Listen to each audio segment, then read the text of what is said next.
شگفتہ صاحبہ لکھنؤ سے شیعہ سنی کی شادی کے بارے میں کیا مسئلہ ہے؟ شیعہ سنی کے شیعوں کے بہت سارے طریق فرقے ہیں، ان کے عقائدوں میں بڑا اختلاف ہوتا ہے، تو کسی ایک جنرلی ایک حکم نہیں لگایا جا سکتا۔ تو میرا اس بارے میں تفصیلی کلپ موجود ہے کہ اس بارے میں آپ لکھنؤ سے ہیں تو وہاں دارالعلوم دیوبند چلی جائیں، وہاں جا کے پوچھ لیں آپ، یا کوئی اور بڑا ادارہ ہو جس پہ آپ کو اعتماد ہو، کوئی بھی ایسا مسئلہ ہو تو یا پاکستان میں دارالعلوم کورنگی وغیرہ سے رابطہ کر کے پوچھا جائے کہ بھئی اس کے عقائد وغیرہ ان کے سامنے ظاہر کیے جائیں۔ جب تک باقاعدہ کسی کے پرسنل حالات بتا کر اس کے عقائد واضح کر کے فتویٰ نہ لیا جائے اس وقت تک جائز نہیں ہے۔ ہاں کسی کے ہمیں دیکھیں کسی کے شیعہ یا سنی ہونے سے کوئی بیر نہیں ہے، ہمیں یہ کہ عقیدے صحیح ہونے چاہیے، قرآن و سنت کے مطابق ہونے چاہیے۔ تو اب کس کا عقیدہ کیا ہے صرف مسلک کا لیبل لگانے سے پتہ نہیں چلتا۔ جیسے لوگ مجھ سے پوچھتے ہیں کہ بریلوی کے پیچھے نماز جائز ہے یا نہیں ہے، تو میں کہتا ہوں بھائی دیوبندی بریلوی اہل حدیث کا تعلق نہیں ہے نماز جائز ہونے یا نہ ہونے سے۔ نماز کے جائز ہونے نہ ہونے کا تعلق اس سے ہے کہ عقیدہ شرکیہ ہے یا نہیں ہے۔ تو اگر کسی بریلوی کا عقیدہ توحید والا ہے، دیوبندی کا شرکیہ ہے، تو بریلوی کے پیچھے جائز ہوگی، دیوبندی کے پیچھے حرام ہوگی۔ اور اگر کسی بریلوی کا شرکیہ ہے، دیوبندی کا شرکیہ نہیں ہے، تو پھر دیوبندی کے پیچھے جائز ہوگی۔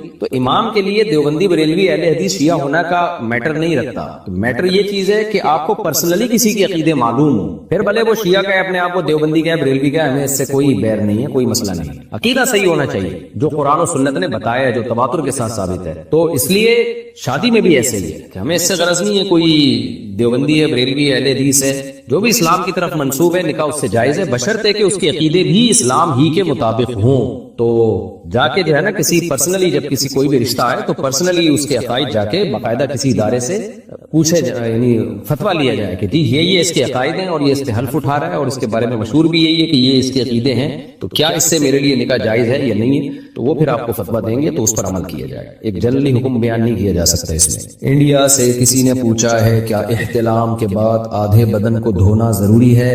میں نے احتلام کے بعد ایسے ہی غسل کر کے نماز پڑھ لی تو کیا میری نماز قبول نہیں ہوگی؟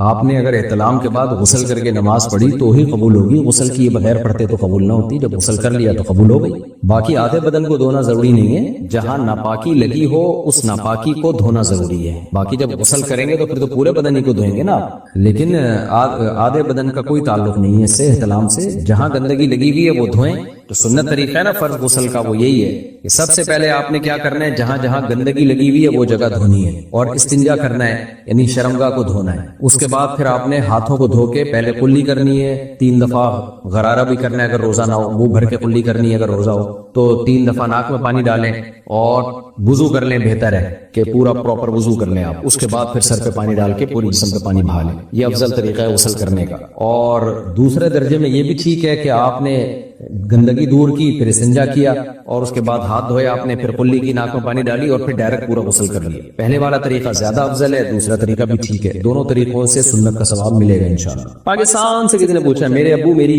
امی کی بہت بے عزتی کرتے ہیں، گالیاں بھی دیتے ہیں، لیکن ہم سے بہت پیار کرتے ہیں۔ امی ابو دونوں گورنمنٹ ٹیچر ہیں، میری امی یہ سب کچھ برداشت کر رہی ہیں، لیکن میں جب ان کو اس طرح سے بے عزت ہوتا ہوا دیکھتی ہوں تو مجھے اپنے پاپا سے نفرت ہوتی ہے، میرا ان سے بات کرنے کا دل نہیں کرتا، میری عمر 15 سال ہے، ٹینشن رہتی ہے، اس کا کوئی حل بتائیں۔ آپ کے لیے اپنے پاپا سے نفرت حرام ہے، ناجائز ہے۔ دیکھیں اگر آپ کے والد آپ کی والدہ کو ڈانٹ ڈپٹ بلا وجہ کر کے ان پہ ظلم کر رہے ہیں، یہ بھی ایک ظلم ہے، غلط ہے، لیکن آپ اپنی باپ سے جو نفرت کر رہی ہیں زیادہ بڑا ظلم ہے۔ وجہ اس کی ہے کہ باپ کے احسانات تو اتنے ہیں کہ اولاد ان احسانات میں ڈوبی ہوئی ہوتی ہے۔ آپ کو جو کچھ ملا ہے آپ کے باپ کی وجہ سے ملا ہے، تو نام ملا، قوم ملی، نان نفقہ ملا، گھر ملا، عزت ملی، یہ سب چیزیں باپ کی وجہ سے ہیں۔ باپ نہ ہو تو کیا حیثیت رہ جاتی ہے بیٹیوں کی، خاص طور پہ بیٹیاں تو باپ ہی کے دم سے ہوتی ہیں۔ تو اس لیے آپ کے لیے یہ لفظ استعمال کرنا کہ مجھے اپنے پاپا سے نفرت ہے، یہ لفظ بہت خطرناک ہے۔ تو آپ اپنے والد کے حقوق بھی ادا کریں، ان سے محبت بھی کریں، اور کسی طرح پیار محبت سے خود نہ کسی اور کے ذمہ لگائیں، ان کو سمجھائیں کہ بھئی اس طرح اگر وہ واقعی والدہ کے ساتھ غلط سلوک کر رہے ہیں تو وہ نہ کریں۔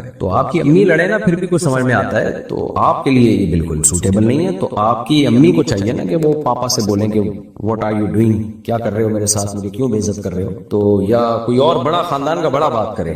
اچھا بھائی آسٹریلیا سے کسی نے پوچھا اللہ تعالیٰ کی ڈیوٹیز یا ایکٹیویٹیز کیا ہیں؟ سبحان اللہ، کیا پوچھ رہے ہو میرے بھائی؟ کیا اللہ تعالیٰ کا کام صرف انسان، جنات اور فرشتوں کو پیدا کرنا ہے یا اور بھی کچھ ہے؟ کیونکہ تقدیر تو پہلے سے لکھی ہوئی ہے، تو کیا اللہ تعالیٰ کوئی نیا کام کرتا ہے؟ میں یہ جاننا چاہتا ہوں کہ اللہ تعالیٰ کی سرگرمیاں کیا ہیں۔ ابے بھائی صاحب، اللہ کے لیے اس طرح کے الفاظ استعمال نہ کریں۔ آپ آسٹریلیا سے ہیں، شاید اردو کمزور ہے یا کسی نے ترجمے میں ایسا کر دیا ہے، تو اللہ تعالیٰ کے لیے ہمیں تھوڑا مناسب الفاظ استعمال کرنے چاہیے۔ ایکٹیویٹیز کیا ہیں، اللہ تعالیٰ کی سرگرمیاں کیا ہیں، یہ انسانوں کے لیے الفاظ استعمال ہوتے ہیں۔ اللہ کے لیے کہ اللہ تعالیٰ کہ کیا کام ہے، تو سورہ رحمان میں اللہ نے بتایا کل یوم ہوا فی شان، ہر وقت وہ کسی نہ کسی کام میں ہے اور کوئی کام اس کو تھکاتا نہیں۔ اب رہا یہ سوال کہ پہلے سے تقدیر اللہ نے لکھی ہوئی ہے، تو بھائی اللہ نے تقدیر میں یہی لکھا ہوا ہے کہ میں فلاں وقت میں یہ کام کروں گا۔ اللہ کا علم تو کامل ہے نا، تو اللہ کو معلوم ہے کیا کیا ہونے والا ہے، کیا کیا اللہ کرنے والا ہے۔ تو جو کچھ ہو رہا ہے سب اللہ کے حکم سے ہو رہا ہے پوری دنیا میں، تو اس لیے اللہ کو انسانوں پہ قیاس نہیں کیا جا سکتا۔ کل یوم ہوا فی شأن، ہر وقت اللہ تعالیٰ کچھ نہ کچھ کر رہے ہیں، کسی کو عزت دے رہے ہیں، کسی کو رسوا ذلیل کر رہے ہیں، کسی کو دولت دے رہے ہیں، کسی کو غریب کر رہے ہیں، کسی کو حکومت دے رہے ہیں، کسی کو اس سے حکومت چھین رہے ہیں، اور اس کے ہر کام میں کوئی نہ کوئی حکمت ہے۔ بس ہمیں اتنا ایمان رکھنا ضروری ہے، اس سے زیادہ ہم ڈیٹیل میں نہیں جا سکتے کیونکہ ہم مخلوق ہیں۔ اللہ کی ذات ہمارے مینٹل لیول سے اوپر کی ذات ہے، اس کے بارے میں زیادہ گہرائیوں میں جانے کی ہمیں اجازت نہیں ہے۔ ذبیح اللہ صاحب انڈیا سے، میں جہاں کام کرتا ہوں وہاں میرے سر مجھے مورتی کی فوٹو کے سامنے اگربتی جلانے کے لیے دیتے ہیں، کیا ایسا کرنے سے مجھے گناہ ہوگا؟ حرام ہے بھائی، سخت گناہ ہے، کبیرہ گناہ ہے، بلکہ شرک ہے، کیونکہ یہ مورتی کے سامنے اگربتیاں جلانا عبادت سمجھا جاتا ہے یہ عمل، تو اس عمل سے آپ مشرک ہو سکتے ہیں۔ کیا بیوی کی کزن کی بیٹی سے نکاح کر سکتے ہیں جبکہ وہ بیوہ بھی ہو؟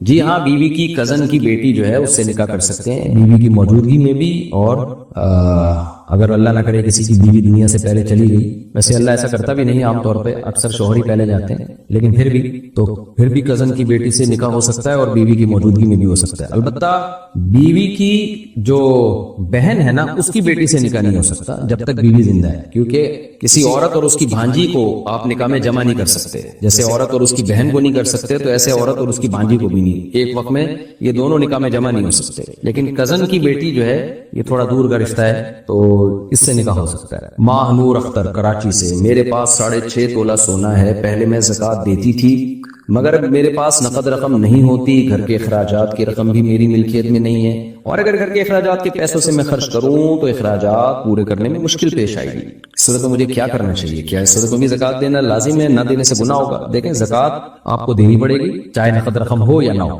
تو یہ جو سونا ہے نا، یہ شریعت میں نقد اماؤنٹ ہی کے حکم میں ہے۔ یہ ایسے جیسے کہ میرے پاس $1,00,000 پڑے ہوئے لیکن کیش اماؤنٹ بالکل بھی نہیں ہے، تو بھائی اس کو یہی کیش ہے نا، تو شریعت میں تو اصل کرنسی ہے ہی گولڈ۔ جب آپ کے پاس گولڈ ہے اور اس پہ قرضہ بھی نہیں ہے آپ کے اوپر، تو پھر آپ کو زکوٰۃ دینی پڑے گی۔ تو 6 تولہ سونے کے ساتھ اگر 1 روپے بھی آپ کے پاس ہو، جیسے کہ ہوتا ہی عام طور پہ، تو زکوٰۃ کی تاریخ آنے پر آپ کو زکوٰۃ دینی ہے۔ اب آپ کی مرضی، گولڈ بیچ کے دیں یا اسی گولڈ کو توڑ کے دیں، یا آپ اپنے ذمے لازم کر لیں، بھائی میرے ذمے اتنی زکوٰۃ بنتی ہے، گولڈ کی قیمت کو آپ نے 40 سے ڈیوائڈ کیا، جو جواب آیا بھائی میں نے پورے سال میں اتنی زکوٰۃ نکالنی ہے، تو آپ کے پاس پورا سال پڑا ہے، آپ قسطوں میں جیسے جیسے پیسے آتے جائیں آپ وہ زکوٰۃ نکالتی جائیں، یکمشت دینا ضروری نہیں ہے زکوٰۃ۔ عبد المنان صاحب اسلام آباد سے، میں نے سنا ہے کہ جھک کر ملنا شرک ہے، تو کیا جو ہم بزرگوں سے جھک کر ملتے ہیں کیا یہ بھی شرک ہے؟ کسی کے سامنے جھکنا اگر عبادت کی نیت سے ہو تو پھر تو شرک ہے، لیکن لوگ عبادت کی نیت سے نہیں جھکتے، تعظیم اور ادب کی نیت سے جھکتے ہیں، تو یہ گناہ تو ہے لیکن شرک نہیں ہے، تو نہ جھکا نہ کریں کسی کے سامنے۔ ایک تو ہوتا ہے نا کندھے ایسے سکیڑنا، یہ تو جائز ہے، یہ تو تواضع ہے۔ ایک ہے باقاعدہ سر کو یوں پراپر طریقے سے جھکانا، یہ جائز نہیں ہے۔ ارباز صاحب کراچی سے پوچھتے ہیں، میری بیوی کا شادی کے بعد سے مطالبہ ہے کہ میں اپنے ماں باپ سے الگ گھر لے کر رہوں کیونکہ اس کی میرے والدین سے بنتی نہیں ہے۔ کوئی نئی بات نہیں، میری بیوی کو الگ پورشن، میں بیوی کو الگ پورشن میں رکھنے کے لیے تیار ہوں، مگر والدین سے الگ گھر میں نہیں رہنا چاہتا کیونکہ میرا اور کوئی بھائی نہیں ہے، بہنوں کی شادیاں ہو چکی ہیں، والدین کا خیال رکھنے کے لیے ان کے ساتھ رہنا ضروری ہے، نیز الگ گھر لے کر رہنے کی میری استطاعت بھی نہیں ہے، رہنمائی فرمائیے۔ ارباز صاحب جب آپ الگ پورشن بیگم کو لے کے دے رہے ہیں، واش روم بھی الگ، کچن بھی الگ، تو یہ کافی ہے، اس سے زیادہ کا مطالبہ بیوی کے لیے ٹھیک نہیں ہے۔ اور خاص طور پہ جب آپ کے والدین کے آپ اور کوئی بھائی بھی نہیں ہے آپ کا تو والدین کو ایسے تو لاوارث نہیں چھوڑا جا سکتا، تو یہ کافی ہے۔ اس کے بعد آپ کی بیوی کے لیے مزید کا مطالبہ جائز نہیں ہے کہ الگ، اتنا کافی ہے۔ متحدہ عرب امارات، رات میں خوشبو لگانا کیسا ہے؟ جائز ہے بھائی، کسی بھی ٹائم پہ خوشبو لگا سکتے ہو۔ لائبہ سلیم راولپنڈی سے، میں کمیشن ایجنٹ کے طور پر کام کرتی ہوں، ہول سیلر کی پروڈکٹس آگے سیل کرواتی ہوں۔ ہول سیلر پروڈکٹ کا ایک فکس ریٹ دیتا ہے، ہول سیلر پروڈکٹ، اچھا ہول سیلر جو ہے وہ پروڈکٹ کا ایک فکس ریٹ دیتا ہے اور کہتا ہے کہ جتنی بھی پروڈکٹ بکی تو یہ فکس قیمت میری، باقی اوپر کے سارے پیسے آپ کے، اور میں اپنی مرضی سے پروڈکٹ کے ریٹ بہت آگے بڑھا کر کسٹمر کو بتاتی ہوں۔ تو کیا اس طرح سے کمیشن لینا جائز ہے، اور کیا کسٹمر کو بتانا ضروری ہے کہ میں کتنا کمیشن لیتی ہوں، یا صرف اتنا کہہ دینا کافی ہوگا کہ میں کسی کی ایجنٹ بن کے کام کرتی ہوں؟ اتنا کہہ دینا کافی ہے کہ میں کسی کی ایجنٹ بن کے کام کر رہی ہوں، یہ کافی ہے۔ باقی آپ کے لیے یہ کمیشن جائز ہے۔ اگر کوئی کہتا ہے کہ بھئی یہ چیز آپ جتنے کی چاہیں بیچیں، مجھے فی پروڈکٹ اتنا دے دینا، جائز ہے، لیکن بہرحال یہ طریقہ بہتر نہیں ہے۔ تو شریعت میں افضل طریقہ ہے وہ یہ کہ آپ کمیشن طے کریں اپنا، کہ جتنا پروفٹ ہوگا نا اس میں میرا اتنا پرسنٹ اور آپ کا اتنا پرسنٹ، یعنی ہول سیلر سے آپ یہ کہیں کہ میرے اتنے پرسنٹ اور آپ کے اتنے پرسنٹ، یہ زیادہ بہتر طریقہ ہے۔ تو بعض لوگ علماء نے اس کو کراہت ناپسندیدہ کی سمجھائے، بہرحال جائز یہ بھی ہے، تو دوسرا طریقہ زیادہ افضل ہے۔ یہ بالکل ایسے ہی ہے جیسے اسٹیٹ ایجنٹ کو ہم کہتے ہیں کہ یار یہ میرا پلاٹ ہے، اب اس میں جو بے غبار طریقہ ہے، بالکل جائز طریقہ ہے، وہ تو یہی ہے کہ بھائی یہ پلاٹ تم بکواؤ گے تو جو مجھے اضافی پروفٹ ہوگا اس میں اتنے پرسنٹ تمہارا، اتنے پرسنٹ میرا۔ لیکن آپ یہ بھی کہہ سکتے ہیں کہ بھائی مجھے اس پلاٹ کے اتنے چاہیے جو اضافی ہوں گے، جتنے پیسے میں تم بیچنا وہ تم سارا کا سارا پروفٹ تمہارا، تو یہ بھی جائز ہے مگر بہتر نہیں ہے یہ۔ امریکہ سے کسی نے پوچھا ہے، میری ساس چھوٹی چھوٹی گھریلو باتوں پر غصہ کرتی ہیں، سب کی ساسیں کرتی ہیں بھائی، لیکن حیرت ہو رہی ہے امریکہ میں بھی ساسیں وہی کچھ کر رہی ہیں جو پاکستان میں کرتی ہیں، چھوٹی چھوٹی باتوں کو مائنڈ کرتی ہیں۔ میرے بچے بھی چھوٹے چھوٹے ہیں، ساری چیزیں آپ کے چھوٹی چھوٹی چل رہی ہیں، جس کی وجہ سے بعض مرتبہ گھر کے کام مثلاً برتن دھونا وغیرہ گھنٹے 2 گھنٹے آگے پیچھے ہو جاتے ہیں، یہ بھی چھوٹے چھوٹے کام ہیں جس پر ساس غصہ کرتی ہیں۔ میرے شوہر بہت اچھے ہیں الحمدللہ الحمدللہ، ہم ایک دوسرے سے خوش ہیں، مگر ساس ان کی چھوٹی چھوٹی باتوں سے، اچھا ساس کی ان چھوٹی چھوٹی باتوں سے میں بہت تنگ ہو رہی ہوں، یعنی آپ اس کی وجہ سے روز بروز چھوٹی ہوتی چلی آ رہی ہے۔ میں کبھی ان کو اف تک نہیں کرتی، ہمیشہ ادب سے بات کرتی ہوں، کبھی پلٹ کر جواب نہیں دیا، مگر اب تنگ ہو کر میں ان سے الگ ہونا چاہتی ہوں۔ میرے شوہر اپنی امی کے رویے سے واقف ہیں، مگر وہ میرے صبر اور خاموشی پر صرف میرے ماتھے پر پیار کرتے ہیں، میں کوئی لڑائی نہیں کرنا چاہتی، مجھے اور میرے شوہر کو کوئی اچھا سا مشورہ دیجیے۔ دیکھیں اگر چھوٹی چھوٹی باتوں پہ غصہ چل رہا ہے تو میرا مشورہ تو یہی ہے، برداشت کر لیں، اس پر اللہ آپ کو اجر دے گا۔ آپ کا میاں آپ کا ساتھ دے رہا ہے، آپ کے میاں کو پتا ہے کہ آپ پہ زیادتی ہو رہی ہے، تو میاں جب بیوی کے ساتھ ہوتا ہے تو عورت کا بڑا حوصلہ بڑھ جاتا ہے۔ اور یہ بھی یاد رکھیں غیرت مند میاں جو ہے نا عورت کو، اپنی بیوی کو دیکھتا ہے کہ اگر وہ میری ماں کے ساتھ صحیح چل رہی ہے تو وہ بہت کچھ برداشت کر دیتا ہے، اس کے دل میں عورت جگہ بنا لیتی ہے۔ تو میرا مشورہ آپ کو یہی ہے کہ بڑا سمجھ کے، ساس سگی ماں نہیں ہوتی لیکن شریعت میں ماں جیسی ہی ہوتی ہے، تو 100% 100% اپنے حساب سے زندگی انسان کو کہیں بھی نہیں ملتی۔ اگر آپ یہ چاہیں گی نا کہ مجھے ایسی زندگی ملے جو ساری بالکل ایکوریٹ، ہر چیز میں اس میں ایکوریسی ہو، ایسا نہیں ہو سکتا، کہیں نہ کہیں آڑا ترچا اونچ نیچ سب چل رہی ہوتی ہے۔ تو اس لیے میں آپ کو مشورہ دوں گا، آپ اللہ کی خاطر، رشتہ داری کی خاطر، شوہر کی خاطر آپ ساس کو برداشت کر لیں، اور ساس ہمیشہ تھوڑی زندہ رہتی ہیں، ظاہر ایجڈ ہی ہوتی ہیں، ایک وقت میں وہ دنیا سے چلی جائیں گی اور آپ اپنے شوہر کے دل میں گھر بنا لو گی آپ، تو اس کا اور آپ کو اجر بھی ملے گا۔ تو مشورہ میرا یہی ہے کہ آپ برداشت کر لیں جیسے کہ اب تک برداشت کر رہی ہیں، لیکن اگر ناقابل برداشت ہو جائے اور ڈپریشن میں جانے لگیں، بہت ہی زیادہ مسئلہ ہو جائے، تو پھر شوہر کو چاہیے کہ پھر ایسی کنڈیشن میں آپ کو اپنی والدہ سے الگ رکھے۔ صالح محمد پاکستان سے، 4 بیویوں میں سے کون سی بیوی حوروں کی سردار ہوگی، اور کیا ہر جنت میں ہر بیوی کے ساتھ 70 حوریں ملیں گی؟ بھائی یہ 70 حوریں ہر جنتی کے بارے میں حدیث میں نہیں ہے کہ ہر جنتی کو 70 حوریں ملیں گی، شہداء کے بارے میں آتا ہے کہ 70 حوریں ملیں گی ان کو، تو آپ کتنی ملیں گی یہ مجھے معلوم نہیں ہے، اللہ کی مرضی، کسی کو 1 دے دے، کسی کو 2 دے دے، وہ آپ جس کے جیسے جیسے اعمال ہوں گے۔ باقی کسی کی 4 بیویاں ہوں تو وہ اب یہ نہیں مجھے پتا کہ کون سی بیوی حوروں کی سردار ہوگی، ہمیں تو یہ پتا چلا، یہ حدیث میں آتا ہے کہ جو آپ کی زوجہ ہوگی اگر وہ جنت میں گئی تو وہ حوروں کی سردار ہوگی، بس اتنا ہمیں معلوم ہے۔ اب 4 سردار ہوں گی اللہ ہی بہتر جانتا ہے، مجھے اس کا جواب معلوم نہیں ہے۔ تو میرا خیال ہے اس بحث میں پڑے بغیر کہ کون سی بیوی حوروں کی سردار ہوگی، آپ 4 شادیاں کر لیں تو وہ اللہ نے جس کو سردار بنانا ہوگا اللہ خود ہی بنا لے گا، ہو سکتا ہے وہ ہو جائے جس کے اعمال زیادہ اچھے ہوں، اور جنت میں جب آپ چلے گئے تو آپ کی ساری خواہشات پوری ہوں گی، تو وہاں آپ کو اس سوال کا جواب بھی مل جائے گا۔ تو کوشش یہ کریں کہ وہ اعمال اختیار کریں کہ ہم جنت میں ایک دفعہ چلے جائیں، سارے مسئلے وہاں جا کے حل ہو جائیں گے انشاءاللہ۔ جنت میں جانے کو زیادہ فوکس کریں، اللہ تعالی ہم سب کو جنت کا وارث بنائے۔ باقی حقیقت یہ مجھے اس کا جواب معلوم نہیں ہے کہ کون سی بیوی سردار ہوگی۔ اچھا بھائی، میرا نام آریان ہے، میری امی میری شادی کے لیے راضی ہے لیکن ابو راضی نہیں ہے، تو میں کیا کروں؟ اگر آپ کے پاس کمانے کے ذرائع ہیں تو ابو کو پہلے تو کوشش کریں حتی الامکان منانے کی، نہیں مانتے تو کر کے بتا دیں کہ ابو مجبوراً ہو گئی ہے، ٹھیک ہے؟ بیٹے کے اور بیٹی کے معاملات میں شریعت نے فرق رکھا ہے یہاں۔ مفتی صاحب، وضو کے دوران آزاد کا جواب دینا جائز ہے؟ جی بالکل مفتی صاحب، میرا نام سعد بصیر ہے اور میں بھائی اپنے نام کے ساتھ اپنے گناہوں کو کیوں ایکسپوز کر رہے ہو یار؟ کس اپنے گناہ جو ہے نا، ایسے میں یہاں تو میں پڑھ لیتا ہوں، اناؤنسمنٹ کر لیتا ہوں، یہ پڑھنے سے یہ کسی اب وہ بندہ اڑ جائے، بس ان نون سے پوچھ لیتے کہ ایک آدمی ہے جس اس گناہ میں مبتلا ہے تو وہ کیسے بچے، اس طرح سے پوچھ لیا کرو۔ باقی اس گناہ کے بارے میں کئی بار بیان کر چکا ہوں، پھر دوبارہ کبھی کر لوں گا۔ میرا نام نور الدین ہے، کیا قسطوں کا کاروبار کرنا جائز ہے؟ جائز ہے۔ ڈاکٹر اسرار احمد صاحب نے کہا ہے کہ یہ سود ہے نہیں۔ ڈاکٹر اسرار احمد صاحب ہمارے لیے بہت قابل احترام رحمہ اللہ تعالی، لیکن وہ مفتی نہیں تھے۔ سود کے مسائل مفتیان کرام سے پوچھیں، سود کے تو بڑے ویسے بھی پیچیدہ مسائل ہوتے ہیں، اس میں تو ایکسپرٹ مفتی ہوتے ہیں جو بتاتے ہیں آپ۔ تو قسطوں کے کاروبار تو سود ہو ہی نہیں سکتا۔ میں نے بھی وہ ڈاکٹر صاحب کی اسپیچ سنی ہے جس میں وہ کہہ رہے ہیں میری رائے میں یہ بھی سود ہے، لیکن وہ بالکل اس کی کوئی حیثیت نہیں۔ باقی انہوں نے جو دین کے کام کیے، ہمارے یہاں جب کسی ایک سے کسی بات پہ اعتراض کیا جائے تو لوگ سمجھتے ہیں میں اس کے اگینسٹ ہوں۔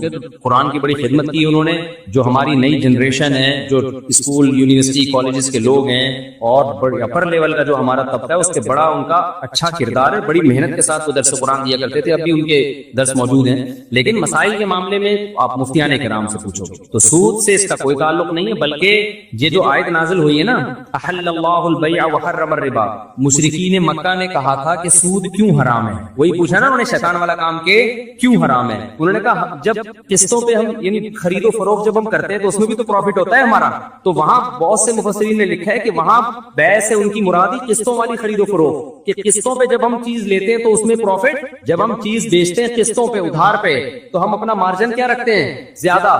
تو سود میں بھی تو یہی ہے، تو فرق کیسے ہو گیا؟ تو اسی کے جواب میں قرآن نے کہا کہ بھئی فرق یہ ہے کہ حل اللہ البیع، اس خرید و فروخت کو اللہ نے حلال رکھا ہے اور اس کو کیا رکھا ہے؟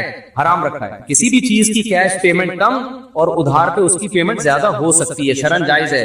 ناجائز یہ ہے کہ آپ اسی مجلس میں طے نہ کریں۔ دیکھو ایک چیز میں اپنا موبائل میں بیچتا ہوں، میں کہتا ہوں بھائی یہ کیش پہ 1 لاکھ کا ہے اور قسطوں پہ 1.5 لاکھ کا۔ آپ چلے گئے موبائل لے کے کہ ٹھیک ہے کل پیسے لے آیا تو 1 لاکھ دے دوں گا، اور اگر نہیں لایا تو سمجھنا 1.5 لاکھ۔ یہ حرام ہے۔ اسی وقت طے کرو کہ 1 لاکھ والی پیمنٹ پہ لوگے یا 1.5 لاکھ والی، اسی وقت طے کرو، اور جو ایک دفعہ طے ہو گئی اب اس میں کمی بیشی نہیں ہو سکتی۔ مثال کے طور پر آپ نے کہا میں 1.5 لاکھ والی پیمنٹ پہ سودا کر رہا ہوں اور میں 1 سال میں پیمنٹ دوں گا، میں نے کہا جی ٹھیک ہے موبائل لے جا بھائی، ضمانت کے طور پہ کوئی بھی ڈاکومنٹ جمع کرا دو، 1.5 لاکھ لے آنا۔